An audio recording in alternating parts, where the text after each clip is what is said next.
বাংলাদেশে সর্বকালের সর্বসেরা যে ফিশিস ছিল, সবচেয়ে বড় দানব ফিশিস শেখ হাসিনাকে আমরা এই বাংলাদেশকে বিতাড়িত করতে পেরেছি।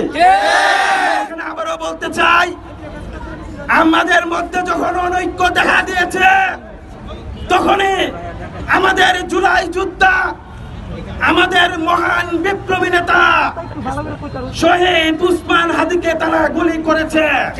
সে লুকিয়ে থাকা ভারতীয় দালাল আমরা দেখেছি কিভাবে আমাদেরকে একে একে হুমকি দিয়ে যাচ্ছে।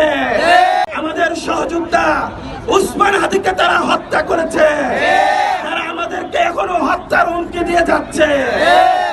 আমাদের বিগত 2 দিন আগে ব্রাহ্মণবাড়িয়াতে ছাত্র শক্তির কমিটি হয়েছে, তারা কমিটির প্রত্যেকটি সদস্যকে ধরে ধরে হুমকি দিচ্ছে।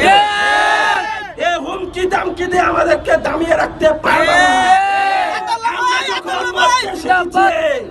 আমরা যখন মরতে শিখেছি, আমাদের মধ্যে যে শাহাদাতের তামান্না, আমরা আমাদের উসমান হাদির দেখানো পথে আমরা যাতে শাহাদাত বরণ করতে পারি, এই বাংলাদেশের জন্য, এই বাংলাদেশের সার্বভৌমত্বের জন্য, এই বাংলাদেশের জনগণের স্বার্থ আদায় করার জন্য।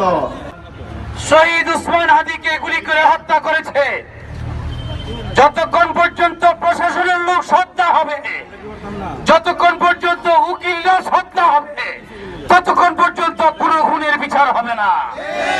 এই জন্য আমরা এই উসমান হাদির খুনি, সে কোন প্রশাসনের কোন পুলিশের কলমের গুতায় সে বেরিয়ে আসলো এবং কাদের কোন উকিলদের তদবিরে তারা বের হয়ে আসলো, তাদের বিচার হওয়া উচিত।